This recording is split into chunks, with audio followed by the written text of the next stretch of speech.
नमस्कार साथियों, संस्कृति आईएएस के यूट्यूब चैनल पर आप सभी का स्वागत है। चलिए आज के सेशन की शुरुआत करते हैं। इससे पहले जितने भी टॉपिक थे उनको हम लोगों ने कवर किया है। अब एक एक टॉपिक को लेकर के हम आगे बढ़ रहे हैं। आज के सेशन में हम बात करने वाले हैं भुगतान प्रणाली और वित्तीय बाजार के बारे में। तो वित्तीय बाजार और इससे संबंधित जितनी बातें हैं जो आवश्यक है उनको हम लोग डिटेल में देखेंगे, समझने की कोशिश करेंगे।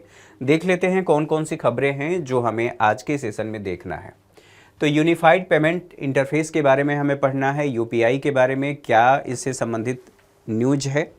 तो न्यूज ये है कि जो national Payment Corporation of India है, इंटरनेशनल पेमेंट लिमिटेड ने यूपीआई जैसी भुगतान प्रणाली को बढ़ावा देने के लिए वैश्विक स्तर पर या इसके अंतर्राष्ट्रीयकरण को बढ़ावा देने के लिए एक देश है त्रिनिदाद एवं टोबैको, उसके साथ साझेदारी किया गया है।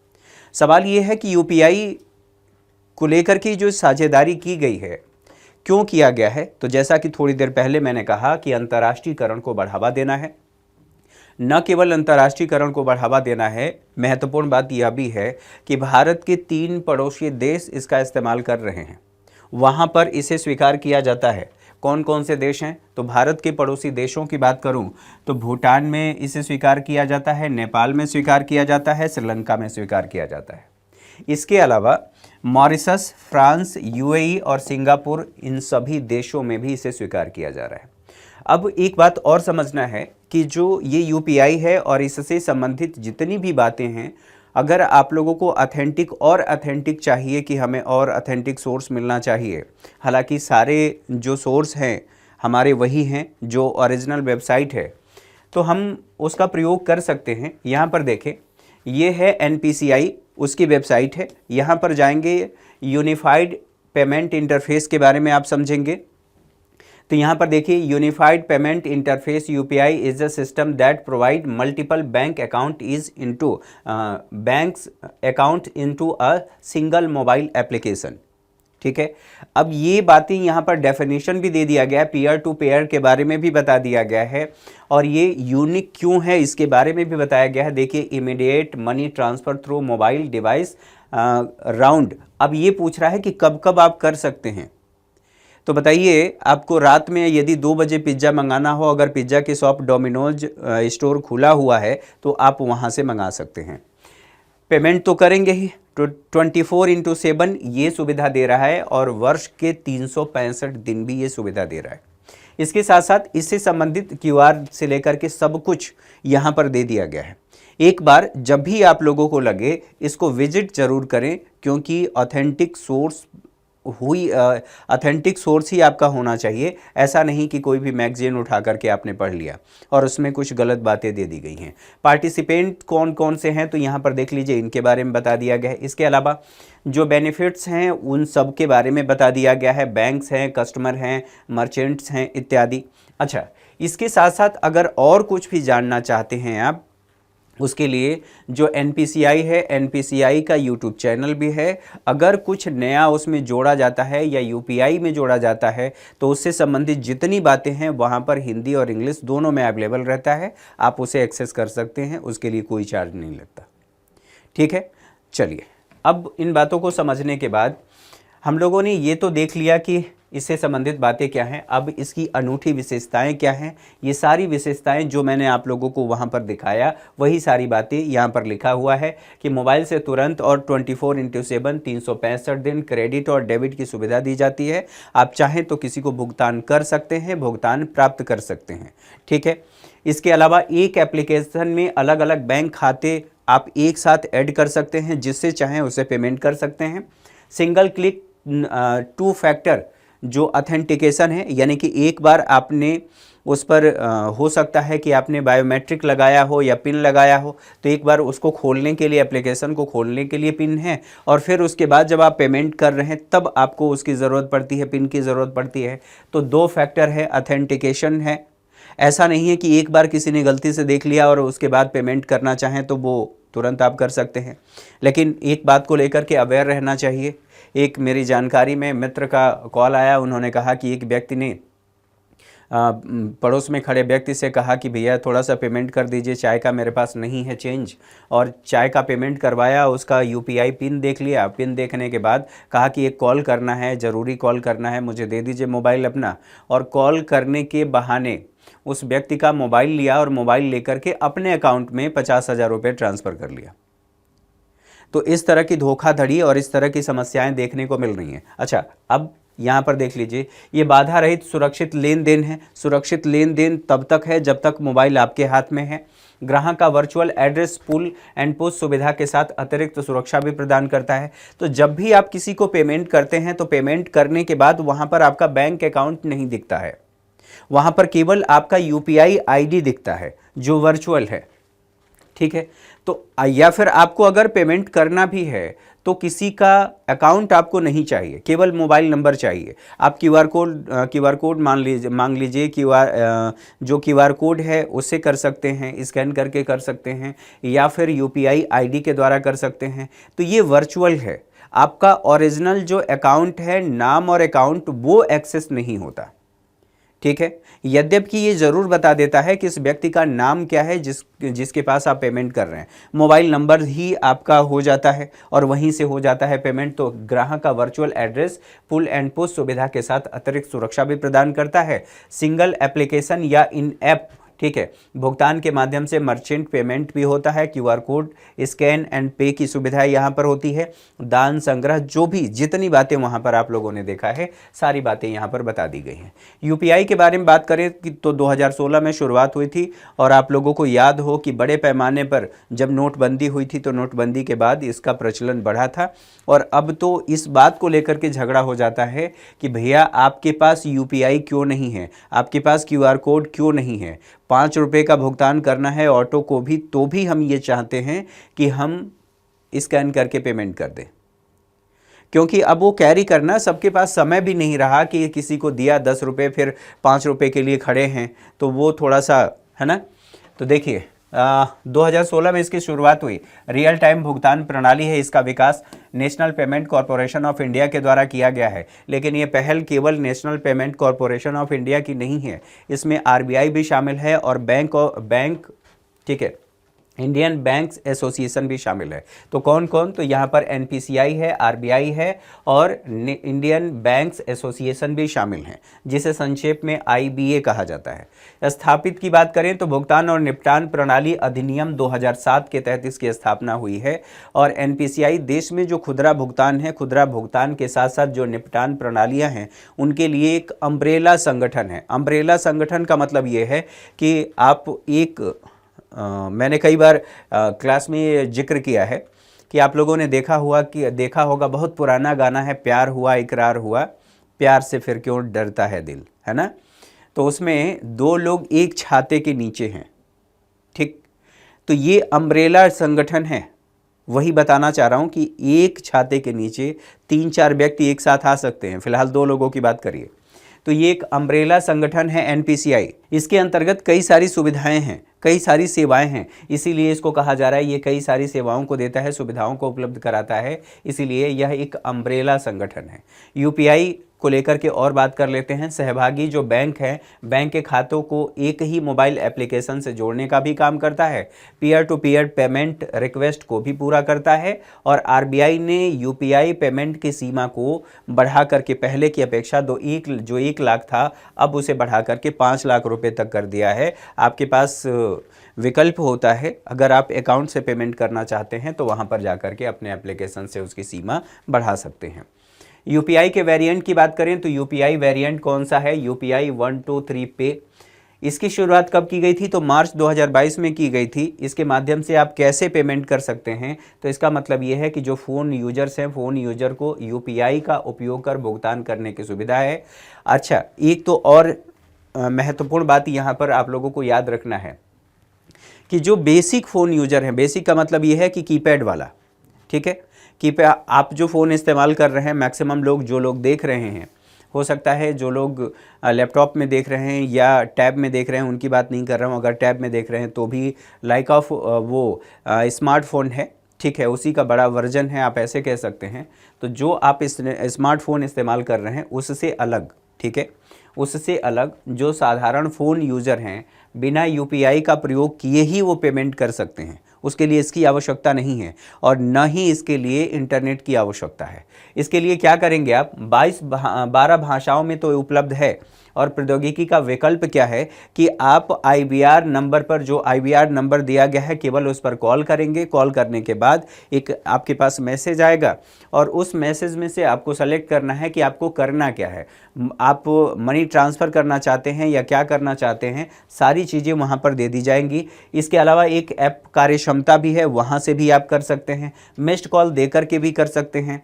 प्रतिदिन इसमें बताया गया कि 5,000 से 10,000 तक का भुगतान आप आसानी से कर सकते हैं। एक और महत्वपूर्ण बात है कि ये जो लाइट है इसके माध्यम से आप क्या करेंगे, अभी यहाँ पर पे की बात कर लेते हैं। तो पे कैसे काम कर रहा है इसको लेकर के मैंने आप लोगों से जो चर्चा किया था, अब यहाँ पर देखिए उस फीचर के बारे में चर्चा किया गया है। ये NPCI का यूट्यूब चैनल है और यहीं पर बता दिया गया है। बस थोड़ी देर के लिए मैं आप लोगों को चला करके दिखा दूँ ताकि आप लोगों को यहाँ पर देखें। यहाँ पर आप देख सकते हैं इसके बारे में ये सारी बातें बता दी गई हैं, ठीक है, कि कैसे क्या आप कर सकते हैं, कौन कौन से तरीके हैं, कैसे। यहाँ पर ये भी बताया गया है कि आप मनी ट्रांसफ़र, देखिए मेन्यू आएगा, ऐसे आएगा। आप मनी ट्रांसफ़र करना चाहते हैं, LPG गैस रिफ़िल करना चाहते हैं, फास्टैग रिचार्ज करना चाहते हैं, मोबाइल रिचार्ज करना चाहते हैं, EMI का भुगतान करना चाहते हैं, आप अपना बैलेंस चेक करना चाहते हैं, ये सारी सुविधाएँ यहाँ पर आपको मिल जाएंगी, ठीक है। तो इससे संबंधित जितनी बातें थी वो सारी बातें आप लोगों ने समझ लिया।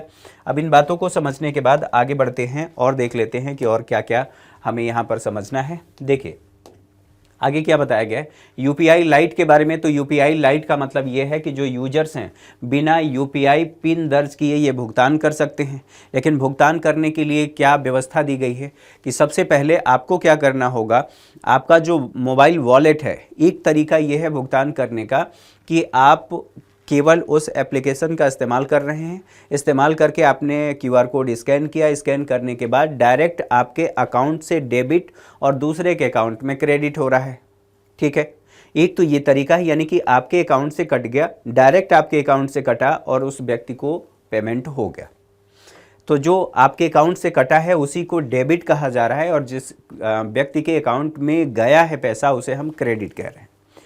अब हो सकता है कि आपको कुछ ऐसा पेमेंट करना हो, आप चाहते हो कि उसमें जो बार बार पिन डालने का जो झामा है वो न रहे, फिर आप कैसे कर सकते हैं? उसके लिए यूपीआई लाइट है। यूपीआई लाइट के माध्यम से आप कम अमाउंट, लगभग 200 तक बिना किसी पिन डाले आप भुगतान कर सकते हैं। लेकिन ज़रूरी बात यह है कि ये डायरेक्ट भुगतान आपके अकाउंट से नहीं होगा, बल्कि जो मोबाइल का वॉलेट होता है, एप्लीकेशन का वॉलेट, मोबाइल में एप्लीकेशन का जो वॉलेट होता है, पहले वहाँ पर मनी आपको ऐड करना पड़ेगा और मनी ऐड करके तब आप 200 तक का भुगतान बिना किसी पिन डाले कर सकते हैं। संक्षेप में बात ये है। तो यहाँ पर देखिए प्रति लेन देन की सीमा अब इसको बढ़ा करके कितना कर दिया गया है। समग्र वॉलेट सीमा, जो पहले वॉलेट में आप 2,000 रुपये तक रख सकते थे, अब ये बढ़ा करके कर दिया गया है कि 5,000 तक आप अपने वॉलेट में ऐड कर सकते हैं और उसके माध्यम से आप भुगतान कर सकते हैं। यूपीआई के अंतर्राष्ट्रीयकरण के लिए कौन कौन से उपाय किए गए हैं? तो NPCI इंटरनेशनल पेमेंट जो लिमिटेड है, ये स्थापित किया गया कब? तो NPCI द्वारा वर्ष 2020 में यह स्थापित किया गया था। इसके साथ साथ यहाँ पर देखें UPI global international merchant payment की बात करें तो भारतीय उपयोगकर्ताओं को अपने बैंक खाते से सीधे, अगर किसी चुनिंदा इंटरनेशनल मर्चेंट स्थान पर, अगर कहीं पर आप खरीदारी कर रहे हैं, उस स्थान पर यदि आप अपने बैंक खाते से, कोई भारतीय व्यक्ति है, भारत में उसका बैंक खाता है, बैंक अकाउंट है, वहाँ से वो पेमेंट करना चाहता है तो सीधे पेमेंट कर सकता है, कोई दिक्कत वाली बात नहीं है। इसके अलावा देखिए विदेशों से देश में विप्रेषण का मतलब होता है कि आप रेमिटेंस यदि भेजना चाहते हैं तो रेमिटेंस आप भेज सकते हैं। रेमिटेंस का मतलब ये है कि कोई भी भारतीय व्यक्ति जो किसी दूसरे देश में अपनी सेवाएं दे रहा है और वहां से कारक आय अर्जित कर रहा है, उस कारक आय को यदि अपने देश भेज रहा है, अपने परिवार को भेज रहा है, तो हम कहेंगे कि यह रेमिटेंस है। तो उसी संदर्भ में ये कहा जा रहा है कि यदि वो भेजना चाहता है तो यूपीआई उपयोगकर्ता को साझेदार बैंक से यूपीआई लिंक्ड बैंक खाते में सीधे रेमिटेंस विप्रेषण यानी कि रेमिटेंस प्राप्त करने की सुविधा भी उपलब्ध है। इसका मतलब ये हुआ कि इसको बढ़ावा देने के लिए कार्य किया गया है। अच्छा, कुछ और बातें। अनिवासी जो भारतीय हैं, एनआरआई हैं, उनको जोड़ने के लिए, ठीक है, उनको जोड़ने के लिए क्या किया गया है, एनपीसीआई ने एनआरई और एनआरओ खाता जो धारक है एनआरआई को भी यूपीआई से भुगतान करने की अनुमति भी दे दिया है। इससे संबंधित बातें यहाँ पर बता दी गई हैं। यूपीआई वन वर्ल्ड की बात करें तो G20 देशों से आने वाले जो विदेशी नागरिक हैं या एनआरआई हैं उनके लिए यूपीआई से जुड़े प्रीपेड भुगतान की सुविधा भी दी गई है। अच्छा, तो इससे संबंधित जो महत्वपूर्ण बात थी वो आप लोगों ने समझ लिया। अच्छा, एक और महत्वपूर्ण बात,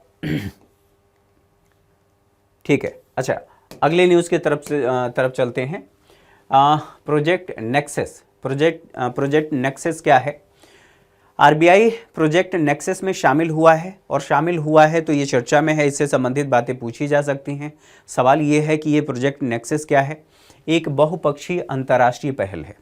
बहुपक्षी, अब बहुपक्षी का मतलब ये है कि इसमें कोई एक देश शामिल नहीं है, कोई एक पक्ष इसमें शामिल नहीं है, बहुत से देश इसमें शामिल हैं। और ये पहले ही कह दिया गया कि अंतर्राष्ट्रीय पहल है, यानी कि एक देश की पहल नहीं है। घरेलू जो त्वरित भुगतान प्रणालियां हैं उनको आपस में जोड़कर तत्काल सीमा पार जो रिटेल पेमेंट है, सीमा पार यानी कि भारत के बाहर तुरंत ये सीमा पार भुगतान किया जा सकता है। आईपीएस यानी कि इलेक्ट्रॉनिक भुगतान प्रणालियां हैं। सुविधा क्या देती हैं? तो दो बैंकों के मध्य, अगर दो बैंकों के मध्य आप फंड का ट्रांसफ़र करना चाहते हैं तो आसानी से हो सकता है। अच्छा, तो ये इसमें किया गया है। इसके साथ साथ 1 मिनट के अंदर भुगतान की पुष्टि की सूचना भी मिल जाएगी। त्वरित भुगतान प्रणालियों से जुड़ाव के संदर्भ में बात करें तो 4 आसियान देश कौन कौन से हैं? तो यहाँ पर देखिए, मलेशिया है, फिलीपींस है, सिंगापुर और थाईलैंड यहाँ पर शुरू किया गया है, यानी कि इसके साथ साथ भारत भी इसमें शामिल हुआ है। शुरुआत कब की गई? शुरुआत कब होने की संभावना है? तो वर्ष 2026 तक इसके शुरू होने की संभावना है। उद्देश्य क्या है? तो तेज, वहनीय और अधिक पारदर्शी आसान सीमा पार भुगतान को सुनिश्चित बनाया जाए। इसको बनाने के लिए जो G20 के लक्ष्य हैं, उन G20 के लक्ष्यों को प्राप्त करने के लिए प्रोजेक्ट नेक्सस में आरबीआई भी शामिल हो गया। ठीक है, अब ये आप लोगों ने समझ लिया। इसके बाद आगे बढ़ते हैं और हम बात कर लेते हैं भारतीय प्रतिभूति एवं विनिमय बोर्ड के बारे में। तो जो सेबी है, संक्षेप में इसे सेबी कहते हैं, सेबी के बारे में हमें क्या क्या चीज़ें ध्यान रखनी है। सेबी ने फॉरेन वेंचर कैपिटल इन्वेस्टर्स संशोधन विनियमन 2024 जारी किया है। अब आप लोगों को इस न्यूज़ में क्या क्या समझना है? सेबी तो है ही, सेबी के बारे में हम बात करेंगे, लेकिन यहाँ पर फॉरेनर वेंचर कैपिटल, ठीक है, फॉरेनर वेंचर कैपिटल इन्वेस्टर्स। सवाल यहाँ पर जो महत्वपूर्ण शब्द को लेकर के है वो है वेंचर कैपिटल, यानी कि वेंचर कैपिटल क्या होता है। तो वेंचर कैपिटल को समझा दूं, उसके बाद मैं आगे बढ़ता हूं। मान लीजिए थोड़ी देर के लिए कि आप कोई व्यापार करना चाहते हैं या कोई स्टार्टअप लगाना चाहते हैं। जैसे ही आपने स्टार्टअप लगाने के बारे में सोचा तो आपने देखा कि मेरे पास तो महज 20,000 रुपये ही हैं और इससे मैं अपनी कंपनी खड़ा नहीं कर सकता। आपने अपने एक दोस्त से बात किया और कहा कि भैया मुझे एक कंपनी खड़ा करना है, मेरा ये आइडिया है और मैं स्टार्टअप शुरू करना चाहता हूँ। मान लीजिए स्टार्टअप ही शुरू करना चाह रहे हैं और मेरे पास ये आइडियाज़ हैं और इससे मैं आगे चल करके बहुत अच्छा बिजनेसमैन बन सकता हूँ और मैं अपने व्यापार व्यवसाय को इंटरनेशनल लेवल तक ले जा सकता हूँ। अभी मुझे ज़रूरत है, शुरुआती जो पूंजी की ज़रूरत है, मुझे 5 लाख रुपए की ज़रूरत है, 5 लाख रुपए। तो जिस अपने दोस्त को आपने वो आइडिया बताया, आपका दोस्त सक्षम है, तो दोस्त ने क्या किया, आपको 5 लाख रुपए प्रोवाइड करा दिया। 5 लाख रुपए जो प्रोवाइड किया, इसको कहते हैं सीड मनी, इसको कहते हैं सीड मनी। ठीक है, अब सीड मनी है तो बताइए, जब आपको पैसे की ज़रूरत थी और आपके पास नहीं था, आप अपना काम करना चाहते थे, उस समय आपकी दोस्त ने आपकी मदद की, तो आप इस दोस्त को क्या कहेंगे? मान लीजिए कोई भी हो, XYZ कोई भी आपका दोस्त हो, ठीक है, इस दोस्त को कहा जाएगा आप कहेंगे कि यार तुम मेरे लिए भगवान हो, तुम ही मेरे लिए सब कुछ हो। तो भगवान, अब इसी चीज़ को इंग्लिश का एक शब्द है एंजल, ठीक है, दूत जिसे कहा जाता है, भगवान का दूत। तो इस भाई ने, जो ए नामक व्यक्ति है जो व्यापार शुरू कर रहा है, मतलब स्टार्टअप शुरू कर रहा है, उसने अपने दोस्त को कहा कि यार तुम मेरे लिए एंजल से कम नहीं हो, तुम ही मेरे एंजल हो। और एंजल का मतलब अब यहाँ पर उसके लिए दूत, देवदूत आप कह लीजिए। तो इसी चीज़ को हम, इसी व्यक्ति को, जिस व्यक्ति ने, जिस दोस्त ने पैसा इन्वेस्ट किया, उसे हम कह रहे हैं कि यह एंजल इन्वेस्टर है। फिर बात कर लेते हैं, अब इन्होंने क्या किया, इनको लगा कि मेरा बिजनेस अब काफ़ी बढ़ चुका है, बिजनेस बढ़ाने के बाद अब मुझे क्या करना चाहिए, जो मेरे आसपास की कंपनियां हैं और सेम फील्ड में काम करने वाली कंपनियां हैं या कारोबार हैं, उनसे मुझे समझौता करना चाहिए और फिर आगे बढ़ना चाहिए। तो समझौता करके, और जब वो आगे बढ़ रहे हैं, समझौता कर रहे हैं और 2-3 कंपनियों के साथ समझौता हो गया, इसको कहा गया कि यह ज्वाइंट वेंचर हो गया। अब क्या हुआ, ये ज्वाइंट वेंचर हो गया। अच्छा, ज्वाइंट वेंचर यानी कि रिस्क ले रहे हैं, वेंचर का मतलब होता है रिस्क, ठीक है, ऐसे समझिए। ज्वाइंट वेंचर के बाद इन्होंने देखा कि भैया मैंने तो राज्य के स्तर पर काम कर लिया, मुझे काम करना है, मुझे नेशनल और इंटरनेशनल लेवल पर जाना है। तो उसके लिए इन्होंने जो प्रयास शुरू किया, इसको कहा जाता है take off stage. Take off stage, जैसे प्लेन टेक ऑफ करती है एक निश्चित गति के बाद, जब प्लेन एक निश्चित गति मेंटेन कर लेती है, अब उस जब पायलट को ये लग जाता है कि इसके बाद मुझे टेक ऑफ करना है, यानी कि सतह छोड़नी है, उसी स्टेज को यहाँ पर इस्तेमाल किया जा रहा है कि आपने अपने राज्य में कर लिया, अब आपको दूसरे राज्य में, और आप ऐसे कह सकते हैं राष्ट्रीय और अंतर्राष्ट्रीय स्तर पर जाना है, तो इसको कहा जाता है ये टेक ऑफ स्टेज है। और टेक ऑफ स्टेज में बताइए, आपको बड़ी पूंजी की ज़रूरत पड़ेगी, बड़ी पूंजी की आवश्यकता होगी, और बड़ी पूंजी की आवश्यकता होगी तो इन्वेस्टर की भी आवश्यकता होगी, इन्वेस्टर की आपको आवश्यकता होगी। तो जो इन्वेस्टर इसमें इन्वेस्ट करेगा, ठीक है, उसको क्या कहेंगे, इन्वेस्ट क्या करेगा, इसमें कैपिटल इन्वेस्ट करेगा। और जो कैपिटल इन्वेस्ट कर रहा है तो इसी को कहा जाता है, यह वेंचर कैपिटल है। क्या है, वेंचर कैपिटल। वेंचर कैपिटल का मतलब यह है कि इसमें रिस्क छुपा हुआ है, यह इन्वेस्टर रिस्क ले रहा है, तो यहां पर कहा जा रहा है वेंचर कैपिटल। अब ये वेंचर कैपिटल आप लोगों को समझ में आ गया, लेकिन ये कौन से वेंचर कैपिटल हैं, तो यहां पर वेंचर कैपिटल यानी कि फॉरेनर हैं, ये विदेशी हैं, भारतीय नहीं है, तो फॉरेनर वेंचर कैपिटल इन्वेस्टर, ठीक है, यानी कि यहां पर रिस्क लेने वाले जो व्यक्ति हैं वो विदेशी हैं। तो इसमें संशोधन किया गया है, किसके द्वारा, सेबी के द्वारा संशोधन किया गया है। माध्यम क्या है, संशोधन क्या है, संशोधन के माध्यम से क्या किया जाएगा, तो यह security and exchange board of India विनियमन 2000 में संशोधन किया जाएगा। और संशोधन में क्या क्या बातें शामिल होंगी हमें ये समझ लेना है, ठीक है। अब देख लीजिए, फॉरेन वेंचर कैपिटल इन्वेस्टर, इसके बारे में, देश के बाहर पंजीकृत ये निवेशक हैं, हमारे देश में नहीं है, देश के बाहर निवेशक हैं। पंजीकृत कहाँ पर हैं, तो यहाँ पर भारत में जो फॉरेनर, ठीक है, फॉरेन वेंचर कैपिटल इन्वेस्टर हैं, विनियामकों के तहत ये, ठीक है, पंजीकृत हैं, विनियमन के तहत पंजीकृत हैं। इसके साथ साथ निवेश की बात करें तो सेबी में पंजीकृत वेंचर कैपिटल फंड्स में, स्टॉक एक्सचेंज में गैर सूचीबद्ध कंपनियां, जैसे कौन कौन सी कंपनियां, वेंचर कैपिटलिस्ट इत्यादि इत्यादि सब कुछ दिया गया है। सेबी वेंचर कैपिटल विनियमन 1996 के तहत इनका संचालन किया जा रहा है।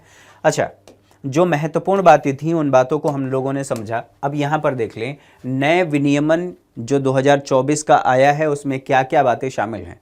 मुख्य विशेषताओं की बात करें तो पंजीकरण प्रमाण पत्र, यानी कि यहाँ पर प्रमाण पत्र प्राप्त करने को लेकर के कहा गया है, ठीक है, माफ कीजिएगा, अनिवार्य है। और इसके लिए कहा गया है कि FVCI के आवेदन को डिजिग्नेटेड डिपॉजिटरी पार्टिसिपेंट से, ठीक है, पंजीकरण प्रमाण पत्र लेना होगा। पात्रता मानदंड में क्या क्या बातें शामिल हैं, तो जो निवेशक कंपनियां हैं, निवेशक कंपनियां और पेंशन फंड जैसी मौजूदा संस्थाएं इसमें शामिल हैं। ठीक है, इसके साथ साथ जो निवासी भारतीय हैं, एनआरआई हैं और ओसीआई हैं, ये भी इसमें शामिल हैं। अब आप लोगों को ये ध्यान रखना है कि जो डीपीपी है, डीपीपी के बारे में हम लोगों ने समझा। डीपीपी दरअसल है क्या? ये सेबी द्वारा पंजीकृत, या आप ऐसे कह सकते हैं ये पंजीकरण प्रमाण पत्र जारी करने वाले वो बैंक हैं जो सेबी द्वारा मान्यता प्राप्त हैं। यानी कि इन बैंकों को सेबी ने मान्यता प्रदान किया है कि आप पंजीकरण प्रमाण पत्र दे सकते हैं। ठीक है, आप प्रमाण पत्र दे सकते हैं। इससे संबंधित आप लोगों ने बातें समझ लिया। अब बात आती है सेबी की। सेबी के संदर्भ में तो इसकी स्थापना 1988 में हुई थी, लेकिन 1992 में इसको अधिकार दिए गए थे। उससे पहले जो पूंजी बाजार है उसका रेगुलेटर, ठीक है, आरबीआई ही हुआ करता था। लेकिन समय के साथ जब 1991 का रिफॉर्म हुआ भारत में, रिफॉर्म के साथ साथ यहाँ पर भी रिफॉर्म करना था, शेयर बाजार में भी रिफॉर्म करना था। रिफॉर्म करने के लिए ही इसे एक वैधानिक दर्जा दिया गया, और वैधानिक दर्जा सेबी एक्ट 1992 के तहत दिया गया। अब बात ये आती है कि ये क्या कार्य करता है, तो सेबी पूंजी बाजार का नियामक है। नियामक होने के साथ साथ इसमें जो इस संस्था का संचालन कार्य किया जाता है, संस्था में एक अध्यक्ष होता है और 7 अन्य सदस्य होते हैं। जो पूर्णकालिक सदस्य हैं, 4 पूर्णकालिक सदस्य होते हैं और 3 अंशकालिक सदस्य होते हैं। ठीक है, स्वरूप क्या है, तो स्वरूप इसका एक तो न्यायिक है। अब आप कहेंगे कि न्यायिक कैसे? अर्ध न्यायिक स्वरूप है। न केवल अर्ध न्यायिक स्वरूप है, बल्कि अर्ध विधायी भी स्वरूप है। विधायी का मतलब ये है विधान बनाने से संबंधित, यानी नियम कानून बनाने से संबंधित। तो कार्य क्या है? अब किस संदर्भ में आप बात कर रहे हैं कि ये अर्ध विधायन और अर्ध न्यायिक, तो इसको लेकर के इन बातों का ध्यान रखिए कि यह विनियमों का मसौदा भी तैयार करता है, और मसौदा तैयार करने के साथ साथ कुछ और कार्य, जैसे अगर आवश्यक हो तो पूछताछ भी करता है और नियम भी पारित करने का कार्य करता है। न केवल निवेशक बल्कि शेयर बाजार का भी रेगुलेटर है, और जो निवेशक हैं उनके हितों का ध्यान रखता है सेबी। ठीक है, बाकी इसके कार्यों को 3 भागों में बांट करके देखा जाता है। लिस्ट उसकी लंबी है, फिलहाल के लिए जितनी आवश्यकता है उन सभी बातों को हम लोगों ने समझ लिया। चलिए, इससे संबंधित बातों को समझने के बाद अब आगे बढ़ते हैं। यहाँ पर सेटलमेंट चक्र की बात करें तो यहाँ पर देखिए, पहले ही कहा गया है सेटलमेंट चक्र। आपके और मेरे बीच में कोई लेन देन हुआ, मान लीजिए आप, मेरे और आपके बीच में नहीं, आपने कोई सामान खरीदा और आपने पेमेंट किया, पेमेंट आपका अटक गया। अब वो जो आपने पेमेंट किया है, मान लीजिए बड़ा अमाउंट है, तो वो अमाउंट आपके पास वापस कब आएगा और कब आप उसका इस्तेमाल कर सकते हैं? एक और एग्जांपल समझिए। मान लीजिए IRCTC का जो एप्लीकेशन है, वहाँ से आप टिकट कर रहे हैं, तत्काल टिकट कर रहे हैं। आपके अकाउंट से जो अमाउंट है वो डेबिट हो गया, यानी कि पैसा कट गया, लेकिन आपका टिकट भी नहीं हुआ। और चूंकि टिकट नहीं हुआ तो अब आप क्या करेंगे? आपके अकाउंट से कट तो गया है, अब आपके पास दोबारा ऑप्शन नहीं है कि आप उतना ही अमाउंट आपने बचा करके अपने अकाउंट में रखा था जितने से आप टिकट कर सकें। पता चला कि वो अमाउंट भी फंस गया, आने में लगभग 1 वीक का समय लगेगा, और आपको घर जाना है या कहीं जाना है, आपको टिकट करना भी ज़रूरी है। यदि वो सेटलमेंट रियल टाइम में हो जाता, अगर मेरा टिकट कंफर्म नहीं हुआ, टिकट मुझे नहीं मिला, तो मेरे अकाउंट में, ठीक है, जिस वे से गया है उसी वे में तुरंत अगर रिफंड आ जाए, तो मैं हो सकता है कि वैकल्पिक उसके साधनों को देख सकता हूं। मुझे बस से जाना हो या फिर प्लेन की टिकट लेनी हो तो मैं ले सकता हूं। तो यहाँ पर सेटलमेंट होना, रियल टाइम में सेटलमेंट होना ज़रूरी है। तो यहाँ पर कहा गया सेटलमेंट चक्र या सेटलमेंट साइकिल, उसी को जोड़ करके देखिए। अब यहाँ पर मान लीजिए कि सेबी की बात की जा रही है। सेबी ने स्टॉक मार्केट में T+0 रोलिंग सेटलमेंट चक्र का बीटा संस्करण पेश किया है। बीटा संस्करण यानी कि उससे उच्च श्रेणी का एक संस्करण पेश किया है। अब बीटा संस्करण को ऐसे समझ लीजिए। अब इसमें क्या होगा वर्तमान की बात करें कि इस समय हम किसका इस्तेमाल कर रहे हैं, तो T1 का इस्तेमाल कर रहे हैं। इससे पहले T2 का इस्तेमाल करते थे। अच्छा, अब इसका मतलब क्या है इसको समझिए। मान लीजिए एक व्यक्ति है, ठीक है, ये कुछ शेयर खरीदा और शेयर खरीदने यानी कि दो व्यक्तियों के मध्य ये लेन देन हो रहा है। तो जैसे ही लेन देन कंप्लीट हुआ वैसे ही इनको क्रेडिट हो जाना चाहिए, यानी कि इनको हस्तांतरित हो जाना चाहिए और इनको पेमेंट हो जाना चाहिए ऐसे। लेकिन मान लीजिए इस व्यक्ति को शेयर नहीं मिला, ऐसे समझिए, शेयर नहीं मिला तो अब 2 दिन इसको लग गए, 2 डेज लग गए इनको पैसा वापस आने में। भुगतान सब कुछ, अगर इनको ही भुगतान करना है तो इनको भुगतान हो, या इनको वापस करना है तो वापस हो जाए। 2 डेज में ये होता था, इसी को कहा गया था T+2। और फिर एक दिन में इसको और घटा करके किया गया T+1, यानी कि 1 कार्य दिवस का समय लगेगा और सारा सेटलमेंट हो जाएगा।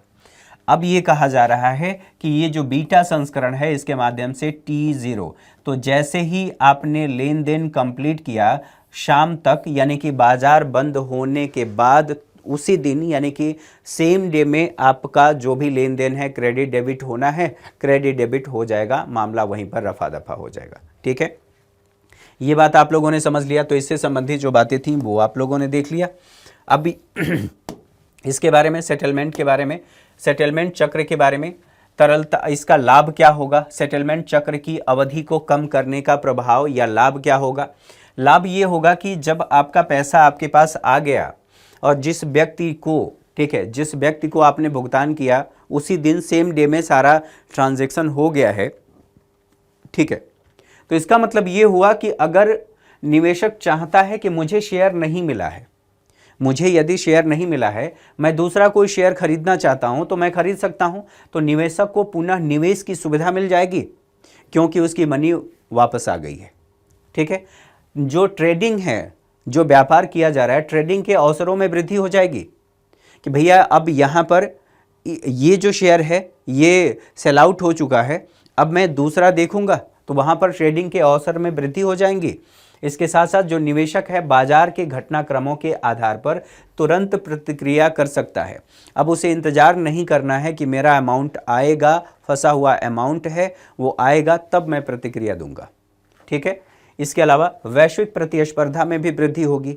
वैश्विक प्रतिस्पर्धा में वृद्धि का मतलब ये है कि जो फॉरेन पोर्टफोलियो इन्वेस्टर है वो आकर्षित होंगे, उन्हें लगता है कि रियल टाइम में ये चीज़ें हो रही हैं तो अब हमें दिक्कत नहीं है, पैसा फंसने की दिक्कत नहीं है, और जितने दिन पैसा फंसा तो उतने दिन का आपका लॉस है, यानी कि उस पर इंटरेस्ट भी अगर मिल रहा है तो उसका भी लॉस है। तो ये फ़ायदेमंद है। इससे संबंधित बातों को देख लिया और कुछ बातों को देख लेते हैं। यहाँ पर नेशनल स्टॉक एक्सचेंज के बारे में बात कर लेते हैं, NSE के बारे में। ठीक है, NSE, सेबी ने NSE की अधिकृत जो शेयर पूंजी है, शेयर पूंजी को 10 गुना बढ़ा करके 500 करोड़ करने की मंजूरी दे दी है। नेशनल स्टॉक एक्सचेंज के बारे में बात करें तो एक एकीकृत बाजार है जो निवेशकों द्वारा शेयर भी खरीद बेच सकते हैं, बॉन्ड भी, ठीक है, और डेरिवेटिव जैसी जो सिक्योरिटी है यानी कि प्रतिभूतियां उनको खरीद और बेच सकते हैं। अब ये सिक्योरिटीज़ क्या होती हैं ये हम लोग पहले समझ चुके हैं इससे पहले की क्लास में, तो फिर उस पर चर्चा करने की आवश्यकता नहीं है। मुंबई में इसका मुख्यालय है। स्थापना कब हुआ था, तो 1992 में। पंजीकृत कब हुआ था, तो पंजीकृत यानी कि 1993 में सेबी द्वारा इसे मान्यता दिया गया, और सेबी द्वारा मान्यता देने के बाद आगे चल करके ये काम करना शुरू किया। अब आप लोगों को ये ध्यान रखना है कि 1994 में कार्य प्रारंभ किया। यह देश का सबसे बड़ा स्टॉक एक्सचेंज है, यानी कि मार्केट कैप के हिसाब से, ठीक है, मार्केट कैप के हिसाब से है। देश का पहला स्टॉक एक्सचेंज भी है जो इलेक्ट्रॉनिक और स्क्रीन आधारित ट्रेडिंग शुरू करने वाला है, मतलब किया है। इस पहल का उद्देश्य क्या है, यह उद्देश्य निर्धारित किया गया है कि जो इलेक्ट्रिक व्हीकल हैं, इकोसिस्टम का हिस्सा बनाने वाली जो कंपनियां हैं उनके प्रदर्शन पर नज़र रखना।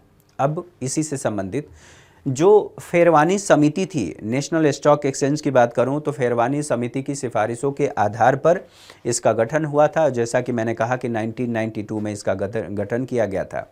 इसका जो संवेदी सूचकांक है, संवेदी सूचकांक जिसमें वृद्धि और कमी दर्शाई जाती है, संवेदी सूचकांक आप ऐसे भी कह सकते हैं इंडेक्स। इंडेक्स किसको बताता है? परिवर्तन को बताता है, यानी कि प्लस भी और माइनस भी।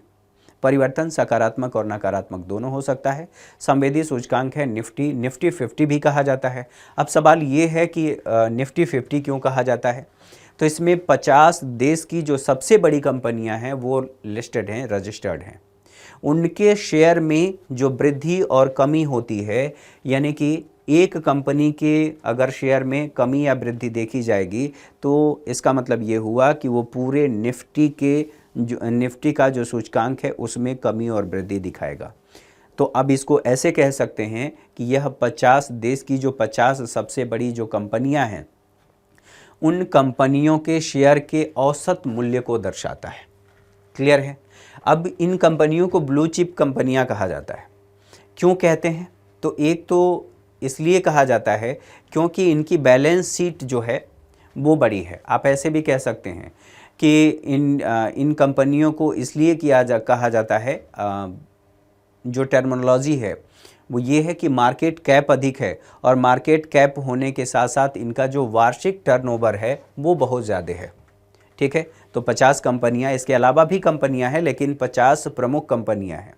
ठीक है? तो आप लोगों ने नेशनल स्टॉक एक्सचेंज के बारे में बात कर लिया, उससे संबंधित जो बातें थी उसको समझ लिया। आगे बढ़ते हैं, एक और न्यूज़ देख लेते हैं, कोलोकेशन या प्रॉक्सिमिटी होस्टिंग। ठीक है? कोलोकेशन की बात कर लेते हैं, यहीं से शब्द को पकड़ते हैं, कोलोकेशन। ठीक है? कोएड समझते हैं ना, कोएड में आप लोग रहे भी होंगे, या कोऑपरेटिव आप लोगों ने समझा होगा। तो कोऑपरेटिव का मतलब ही होता है आसपास सहयोग के संदर्भ में। ठीक है? तो ये चर्चा में इसलिए है क्योंकि सेबी ने कथित, ठीक है, कोलोकेशन मामला ये कब का है? तो 2015 का मामला है। फिर 2019 में ये खूब धूमधाम से चर्चा में रहा था। अभी क्या हुआ है, इसको लेकर के ये सेबी ने कह दिया है कि भैया नेशनल स्टॉक एक्सचेंज के खिलाफ जो शिकायत दर्ज किया गया था उस शिकायत का निपटारा कर लिया गया है, और जो शिकायतें आई थीं वो शिकायतें, उन शिकायतों को लेकर के जो प्रमाण चाहिए वो प्रमाण नहीं है, या अर्थात साक्ष्य का अभाव है, इसलिए अब ये मामला ख़त्म, रफा दफा। अब सवाल ये है कोलोकेशन का मतलब क्या है? तो जैसे मान लेते हैं थोड़ी देर के लिए ये नेशनल स्टॉक एक्सचेंज है, इसका ये परिसर है, पूरा परिसर यानी कि प्रांगण आप कह लीजिए। ठीक है? यहाँ पर इसका सारा काम हो रहा है। तो जो दलाल होते हैं, ठीक है, जो दलाल होते हैं, दलाल सही शब्द तो वही है ना आप उन्हें एजेंट कहते हैं, लेकिन सही मामले में सही शब्द दलाल ही है। तो एजेंट क्या करते हैं? एजेंट आपसे, ये एजेंट है और ये आप हैं, यानी कि इन्वेस्टर हैं। आप पैसा लगा रहे हैं, लगाएंगे किसके थ्रू? एजेंट के थ्रू। एप्लीकेशन के थ्रू भी होता है, लेकिन उसको इन्वेस्ट कहाँ पर करना है वो वही लोग देखते हैं, एक्सपर्ट हैं इस मामले के।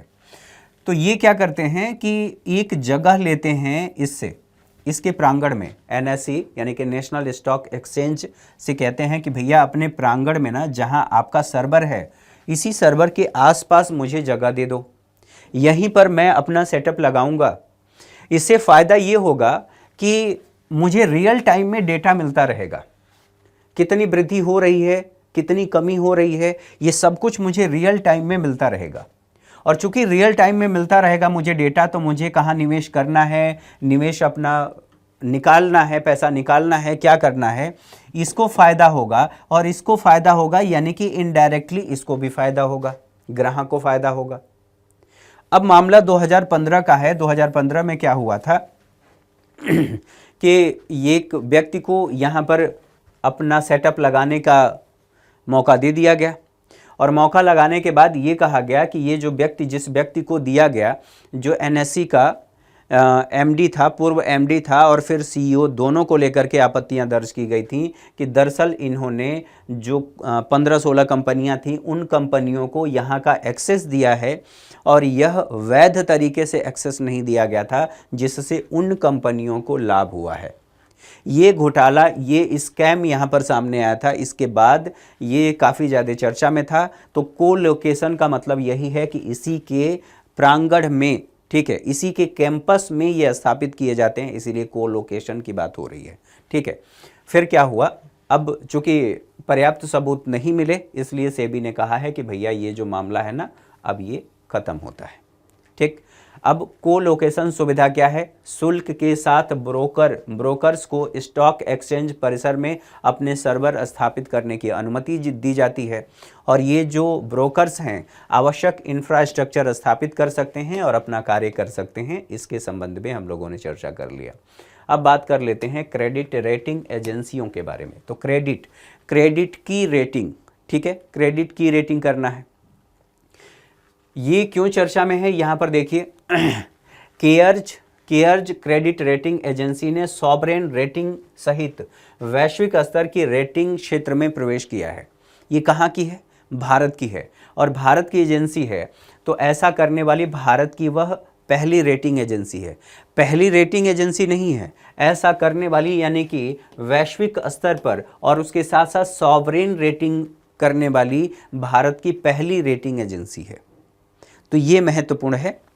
रेटिंग एजेंसियां कई हैं, लेकिन ये पहली ऐसी रेटिंग एजेंसी है कि न केवल सॉवरेन बल्कि वैश्विक बाजार में भी ये प्रवेश कर रही है। अच्छा, तो इसको क्या कर दिया गया है? केयर्ज क्रेडिट रेटिंग एजेंसी है।